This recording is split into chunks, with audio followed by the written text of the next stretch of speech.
Dr. Carol Lieberman, MD, MPH, is known worldwide as America's psychiatrist and the host of Dr. Carol's Couch on voiceamerica.com and the Terrorist Therapist podcast. She's a forensic psychiatrist, expert witness, best-selling, award-winning author of 4 books, 2 on terrorism and 2 on relationships. Dr. Carol Lieberman, thanks. For joining us? Is this an act of terrorism or just a political assassination? And when I say just, I don't mean to dismiss the severity of the whole exercise. Well, yes, we could probably characterize it under the title of terrorism in the sense that somebody was trying to make a point, not just killing Charlie Kirk personally, but trying to make a change, socially, culturally, politically. So yes, but regardless, he really was, as President Trump said, he really was such a master, such a giant of his generation, and he did inspire so many people. I actually knew him, not BFFs, but he was on my radio show, and we had a chance to talk for quite a while, and you just felt the goodness. He was so, it's so upsetting. Not of course the assassination is upsetting, but what's even more upsetting is how some people are reacting to it politically. That they are happy that he was killed, and that is more of a problem. That's more of a worrying sign for America than even the actual assassination. That people could have be gleeful about, because of what he believed in, because of what, because he was trying to help America, and all God and country and all kinds of patriotic and wholesome kinds of things, and yet people are against that. What's your thoughts on the significance of this assassination? Well, I hope um, I hope he has inspired countless people, youth in particular, and hopefully there will be one or more of these people who will take over his mantle. Nobody could be the same as he was, but hopefully there will be people who will keep it going. That's my biggest concern. He really rallied so many young people. On college campuses these days, and even before college, unfortunately, in elementary school and junior high school and high school and college, kids are being taught really very anti-American things, really the wrong things.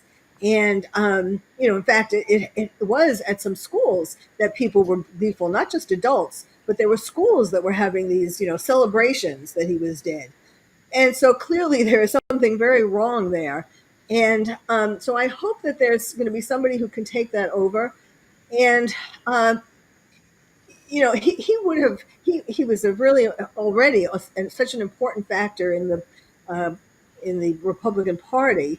And, he could have possibly, he was on the trail to become president one day. Mm. And so this is a really great loss. But again, I hope he inspired enough people to follow in his lead. Now, what's particularly interesting is that this happened right before 9/11.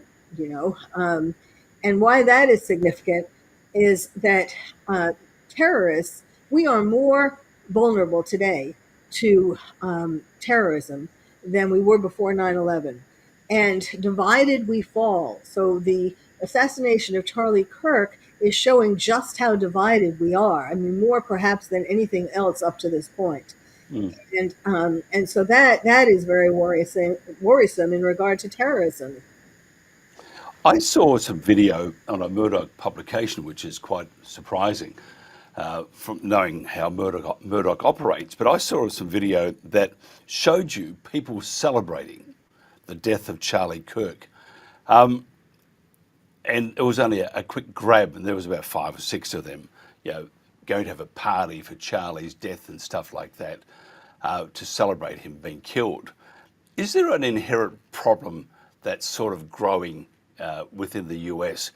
Martin Seif, who's an award-winning journalist and very respected, said that there is a growing storm within the US and that could be heading towards civil war. because of the. I mean, it's no longer. When I lived there, it was quite. And times I've been back, you go to a bar, you have a talk about either side, you have another drink, forget it. It's become a crusade for many. How do we how do we stop this fixation on achieving everything, no matter what the cost? Yes, there is that. People, when people commit crimes these days, whether it's, an assassination of Charlie Kirk, or whether it's the man on the train, you might have seen that news, who killed an Ukrainian woman. When they do it, it seems like it's not just for them. It's not just for their pleasure or their reason. It's like they feel like they have some kind of, they're doing it on behalf of some other group of people, you know.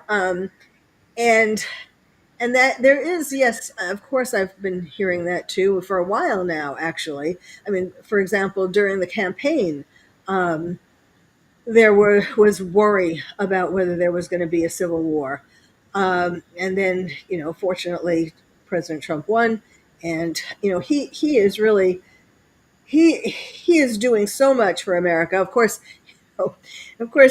judges who were appointed Mm, by Democrats are trying to stop him in every which way, from making things happen that he was voted to do, that he promised to do in his campaign, and that he was voted by the majority of people to get into office to do.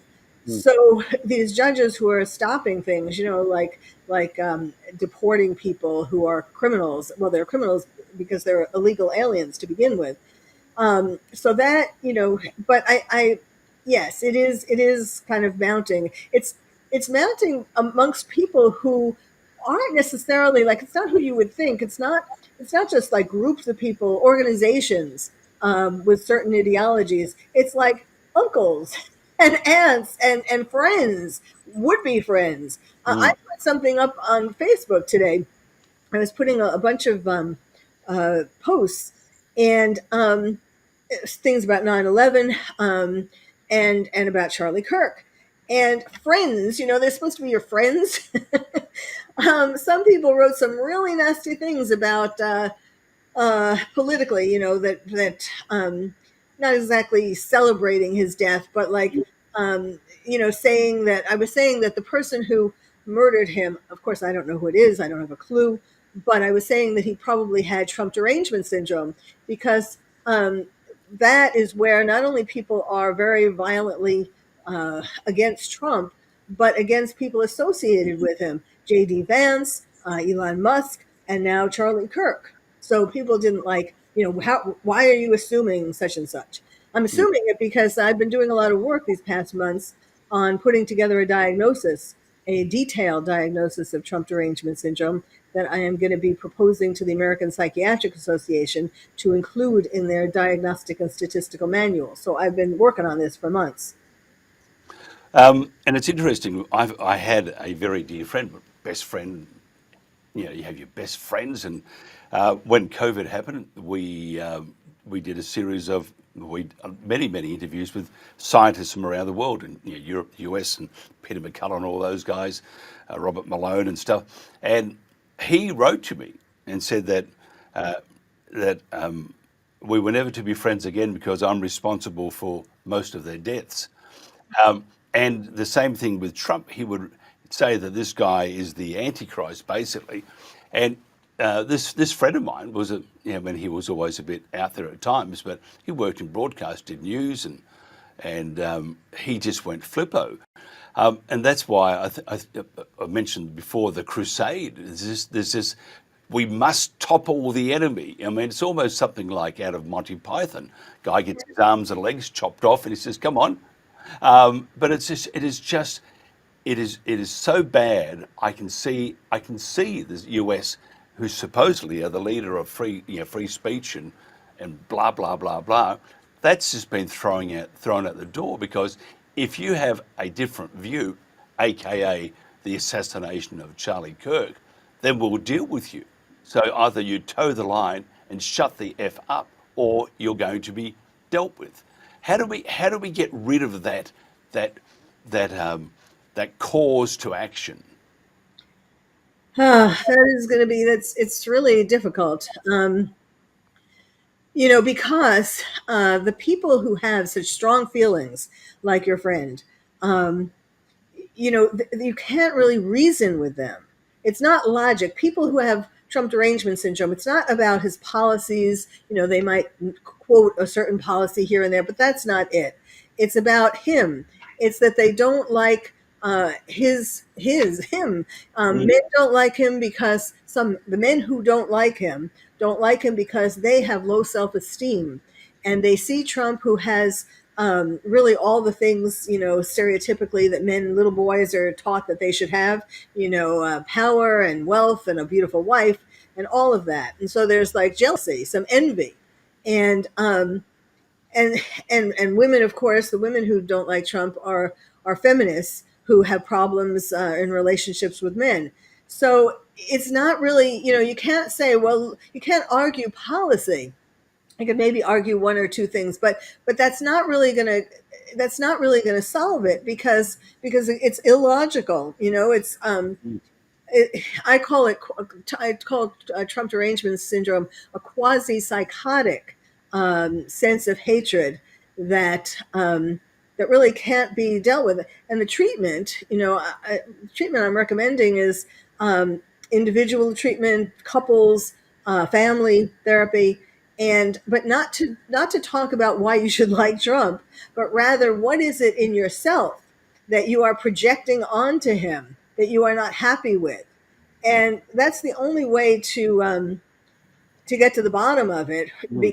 because it's not you it's a waste of. First of all, if people went to therapy, that's first of all, it's not, for somebody to go to therapy with Trump derangement syndrome, they don't admit that they have it, so that would be hard. But because a lot of marriages are breaking up in America, I don't know how much of that is known outside America, but a lot of divorces due to Trump derangement syndrome, a lot of workplace issues, people getting Mm. fired, people getting into fights, things like that. And so the reason why people would go into therapy for it isn't to all of a sudden love Trump, but it's to get along with these other people. So there is hope. But yeah, I mean, the Charlie Kirk assassination really pushed it to another level, and not in a good way. Yeah, I think it was just, and today being, it's a very important day, not only in the history of America, for the whole world. Those videos that I saw, and the rhetoric coming from, from the peanut gallery, and there's many in that gallery, it sort of disparages 9/11, doesn't it? I mean, many thousands of people died, and you look what's happening now, and you think, have we learned anything? Uh, you know, I worry. I don't. I'm not sure people have learned much. People are in denial, really. Mm. As I think I was starting to say about how I've been helping people since 9/11 for 24 years, helping them cope with terrorism, the threat of terrorism, terrorism attacks, and so on in America and in London because of 7/7, and Manchester, that their attack, and Paris, their attack. And then Israel. I'm now working with people in Israel by Zoom to help them cope with their terror, October 7th. And people have in America have become complacent. They don't realize, because a lot of it is because of our media, where they don't show the things like what's happening in Europe.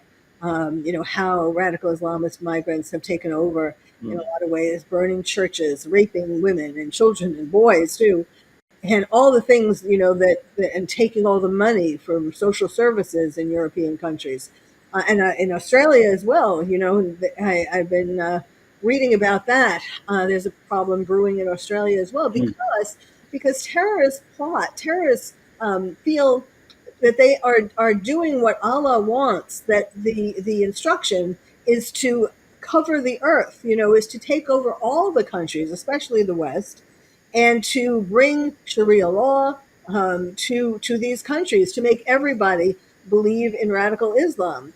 And so in America, that information really hasn't gotten through. I mean, I do a podcast, the Terrorist Therapist Show, And I talk about these things, not just terror attacks that have passed, but about why we have to be, what we have to be worried about and why. And, it's, people don't want to think about these things. Yeah, it's terrible. I mean, in the UK, the new Home Secretary, Yes. Mahmood, they're bringing in laws. That's what their intentions are, and they will do it. That if you say anything against Islam, it becomes a criminal offence, Yes. and you will be jailed. And I put to the one of the gentlemen last night. They said, "Well, if that's the case, what about other religions? Are we not allowed to? If we say something about the Christian religion, surely that should apply there too," which it shouldn't, by the way. And I said, I tell jokes about Catholics because I'm a Catholic. I look at the Dave Allen videos and I laugh enormously. If that was applied to Islam, I would almost be regarded as a mass murderer because I'm having a good old chuckle at at the jokes about Christianity. I mean, and we need to be able to laugh at ourselves and not take ourselves so serious. But if they bring that in, and the same thing will apply or applies now throughout Europe, and the world has become less tolerant. And with the tensions around, whether it's domestic or international, the thing we don't need to be is less tolerant, do we? Right. And if you say anything, you're an Islamophobe. You get called an Islamophobe, a racist, and that's not really true at all. I mean, these are just truisms. Mm, Um, and if we don't wake up to this fact, at least speaking for America, if we don't well, certainly Europe as well, but if we don't wake up to this fact, we're going to be gone. I mean, do you know?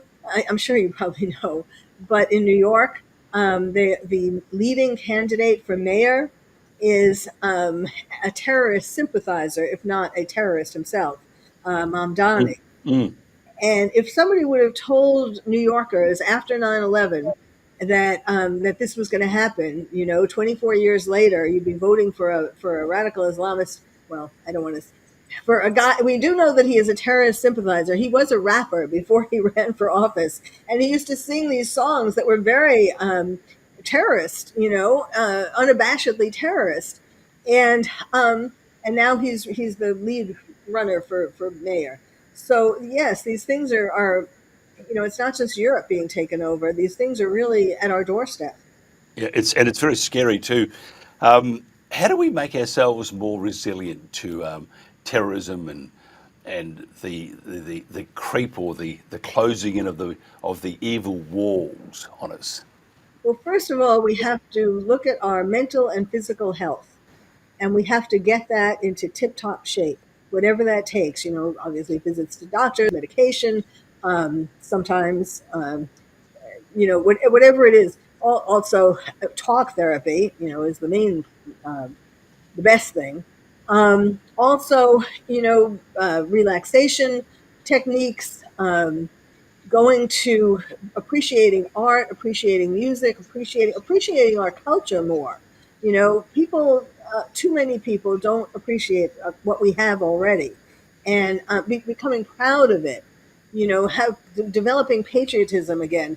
Um, it used to be that we would sing pledge allegiance to the flag. When I was going to school, we pledged allegiance to the flag every morning and sang patriotic songs, and that is really gone in a lot of schools in America. And that I would love to bring that back, because there are too many things being taught that are unpatriotic about America, history that teachers are sort of giving their own spin to, and so on. And we need to develop our own pride, develop our own strength. Part of the problem is with COVID and the lockdowns, people became helpless. They scared, being locked down, being told, listening to that, like what you were saying, told you have to have these mandates, you have to take a vaccine, and all these things. It really took away a lot of power of people, and we have Mm. to get it back. I don't know whether we ever will. I think, I mean, we often talk about the effectiveness of what we do. We used to be TNT Radio, as you're aware, and we were probably the largest independent broadcaster in the world. I can tell you we were It took a long time, and some great psychological scars have been, are there, but eventually they win. And the same thing with, I think, government. If you look at the UK, they talk about Starmer being all sorts of bad things, Uh, which he is though, but he's still there for another 3 or 4 years. And the level of opposition, the other parties, Conservatives, is very poor indeed. Look at Australia. There, we have also. I mean, you should look at the treaty that they've signed with the Indigenous people, that they're going to be teaching the truth tellings from the Aboriginals in schools before they look at other things such as English and all sorts of things. So and they're going to do it. We cannot stop it. But you well, are right. We have to. we have to believe and try to stop Yes. it, because that's the antidote to feeling Mm, helpless and depressed and all of that. We have to keep trying. mm. It's just we had a friend from Dubai, of all places, one day tell us that the Western world is upside down, and I probably agree with him too. Dr. Carol Lieberman, it's been an absolute pleasure, and I appreciate your time. I've gone over a bit, but I like talking. But you're like my psychiatrist. I'll just lie down and tell you the woes of the world. But thank you very much for your time. If somebody wants to find out more about you, Carol, how do they do that? Sure. Well, I have a number of websites and so on, but for now, the best place to go is terroristtherapist.com.